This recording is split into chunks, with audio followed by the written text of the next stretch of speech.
Hi అండి. అందరికీ నమస్కారం. Welcome to my channel. ఈ వీడియోలో ఏపీ ప్రభుత్వ ఉద్యోగుల మరియు పెన్షనర్ల హెల్త్ కార్డ్ మెరుగుకు కమిటీ ఏర్పాటు. మరి దీనికి సంబంధించి పూర్తి వివరాలు వీడియోలో తెలుసుకుందాము. వీడియో అయితే ఎక్కడే కానీ స్కిప్ చేయకుండా ఎండ్ వరకు చూసేయండి. అప్పుడు ఇన్ఫర్మేషన్ పూర్తిగా అర్థమవుతుంది. అలాగే వీడియో చూస్తున్న ప్రతి ఒక్కరు వీడియోకి లైక్ చేయండి ఫ్రెండ్స్.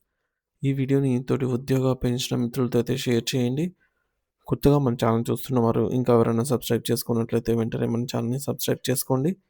సో, దీని ద్వారా నేను చేసే లేటెస్ట్ వీడియోస్ అన్నీ మీ వరకు రీచ్ అవుతాయి. ఇక ఆలస్యం చేయకుండా వివరాల్లోకైతే వెళ్ళిపోదాము. ఫ్రెండ్స్ ఇక విషయానికొచ్చినట్లయితే ఆంధ్రప్రదేశ్ రాష్ట్రంలోని ప్రభుత్వ ఉద్యోగులు, ఉపాధ్యాయులు మరియు పెన్షనర్స్ ఎప్పటినుంచో ఎదురుచూస్తున్న ఎంప్లాయీ హెల్త్ స్కీమ్ ఈహెచ్ఎస్ సమస్యలపై ప్రభుత్వం ఎట్టకేలకు కీలక నిర్ణయం అయితే తీసుకుంది. ప్రస్తుతం ఉన్న హెల్త్ కార్డులు ఎక్కడా పనిచేయడం లేదని, అనేక లోపాలతో కూడుకొని ఉండటం వల్ల ఆసుపత్రులలో చికిత్స అందక తీవ్ర ఇబ్బందులైతే పడుతున్నారని, ఇది ఎవరికీ ఉపయోగపడని విధంగా తయారైందని ఉద్యోగ సంఘాలు అనేకసార్లు ప్రభుత్వానికి మొరపెట్టుకున్నాయి. ఈ సమస్యలన్నిటినీ ఉద్యోగ సంఘం నాయకులు మరియు బాధితులు గత ప్రభుత్వాల దృష్టికి, అధికారుల దృష్టికి అనేక దఫాలుగా అయితే తీసుకెళ్ళినప్పటికీ సరైన పరిష్కారం లభించలేదు. అయితే గత అక్టోబర్ 18వ తేదీన జరిగినటువంటి సమావేశంలో గౌరవ ముఖ్యమంత్రి గారు ఈ సమస్యను సీరియస్‌గా అయితే తీసుకొని ఉద్యోగుల ఆరోగ్య భద్రత విషయంలో రాజీ పడకూడదని, తక్షణమే ఈ సమస్యలను పరిష్కరించే దిశగా చర్యలు చేపట్టాలని ఆరోగ్య శాఖ మంత్రి సత్యకుమార్ యాదవ్ గారిని ఆదేశించడం జరిగింది. ఆ ఆదేశాల మేరకు డిసెంబర్ 11, 2025న ప్రభుత్వం జీవోఆర్‌టీ నంబర్ 880 ద్వారా 7 సభ్యులతో కూడినటువంటి ఒక ఉన్నత స్థాయి కమిటీని నియమించింది. Health, medical and family welfare department నుండి ఈ యొక్క ఉత్తర్వులు జారీ అయ్యాయి. ఈ కమిటీకి రాష్ట్ర ప్రభుత్వ ప్రధాన కార్యదర్శి స్వయంగా నేతృత్వం వహించారనమాట. సో, వీటితో పాటు సాధారణ పరిపాలన శాఖ, జనరల్ అడ్మినిస్ట్రేషన్ డిపార్ట్‌మెంట్ నుంచి ఒకరు, ఆర్థిక శాఖ అంటే వ్యయం మరియు హెచ్ఆర్ కార్యదర్శి మరియు వైద్య ఆరోగ్య శాఖ కార్యదర్శి సభ్యులుగా అయితే వ్యవహరిస్తారు. ఉద్యోగుల గొంతుకను బలంగా వినిపించడానికి మరియు క్షేత్రస్థాయిలో వారు ఎదుర్కొంటున్న ఇబ్బందులను కమిటీ దృష్టికి తీసుకురావడానికి ఉద్యోగ సంఘాల తరఫున ఏపీ ఎన్‌జీఓ అధ్యక్షులు శ్రీ విద్యాసాగర్ గారు మరియు రెవెన్యూ సర్వీసెస్ అసోసియేషన్ అధ్యక్షులు శ్రీ బొప్పరాజు వెంకటేశ్వర్లు గారికి కూడా ఈ యొక్క కమిటీలో చోటు కల్పించడం హర్షించదగ్గ విషయం.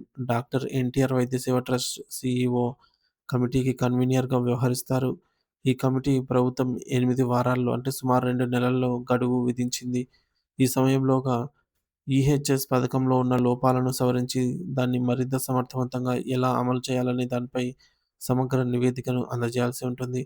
ప్రధానంగా 2013, 14కి నాటికి ప్యాకేజీ రేట్లు ఇప్పటికీ అమల్లో ఉండటం వల్ల కార్పొరేట్ హాస్పిటల్స్ ప్రభుత్వ హెల్త్ కార్డులను ఆమోదించడం లేదు. ప్రస్తుత వైద్య ఖర్చులు, ద్రవ్యోల్బణం విపరీతంగా పెరిగిన నేపథ్యంలో పాత రేట్లకే వైద్యం చేయాలంటే ఆసుపత్రులు ముందుకు రావటం లేదు. కాబట్టి ప్రస్తుత మార్కెట్ ధరలకు అనుగుణంగా ప్యాకేజీ రేట్లను సవరించాల్సిన అవసరం ఎంతైనా ఉంది. అలాగే ఉద్యోగుల జీతాల నుండి మరియు పెన్షనర్ల పెన్షన్ నుంచి ప్రతి నెల కట్ చేస్తున్న హెల్త్ ప్రీమియం డబ్బులను ఇతర అవసరాలకు మళ్లించకుండా నేరుగా ఎన్టీఆర్ ట్రస్ట్‌కు జమ చేయాలని సంఘాలు బలంగా కోరుతున్నాయి. అప్పుడే నిధుల కొరత లేకుండా ఆసుపత్రులు సకాలంలో చెల్లింపులు అయితే జరుగుతాయి. అంతేకాకుండా ప్రస్తుతం ఉన్నటువంటి రూ. 2,00,000 వైద్య పరిమితిని కనీసం 5,00,000కు పెంచాలి. ఉద్యోగులు ప్రధానంగా కోరుకున్నది ఈ స్కీమ్‌ను హెల్త్ ఇన్స్యూరెన్స్ బీమా పరిధిలోకి తీసుకురావడం. అంటే ప్రైవేట్ ఇన్స్యూరెన్స్ కంపెనీల ద్వారా లేదా థర్డ్ పార్టీ అడ్మినిస్ట్రేటర్ ద్వారా నిర్వహించడం వల్ల సేవలు వేగంగా మరియు నాణ్యవంతంగా అందుతాయనేది వారి అభిప్రాయం. ఇలా చేయడం వల్ల సమస్యకు శాశ్వత పరిష్కారం దొరుకుతుందని భావిస్తూ ఉన్నారు. రిటైర్ అయిన సీపీఎస్ ఉద్యోగులకు మరియు ఆర్టీసీ కార్మికులకు ప్రస్తుతం హెల్త్ కార్డులు లేవు. వారికి కూడా ఈ పథకాన్ని వర్తింపచేసే ఈ యొక్క అంశాన్ని ఈ కమిటీ పరిశీలించనుంది. మరియు రీయింబర్స్‌మెంట్ బిల్లుల చెల్లింపుల్లో సంవత్సరాల తరబడి జరుగుతున్న జాప్యాన్ని నివారించి స్క్రూటినీ ప్రక్రియను వేగవంతం చేయడం, జిల్లా ఆసుపత్రుల్లో సీలింగ్ పరిమితిని పెంచడం వంటి అంశాలపై కూడా కమిటీ దృష్టి సారించాల్సి ఉంది. ఈ కమిటీ ఇచ్చే నివేదిక ఆధారంగా భవిష్యత్తులో ఉద్యోగ, ఉపాధ్యాయ మరియు పెన్షనర్లకు మెరుగైన వైద్య సేవలంతాయని, తమ ఆరోగ్య భద్రతకు భరోసా లభిస్తుందని అందరూ ఆశాభావం వ్యక్తం చేస్తూ ఉన్నారు.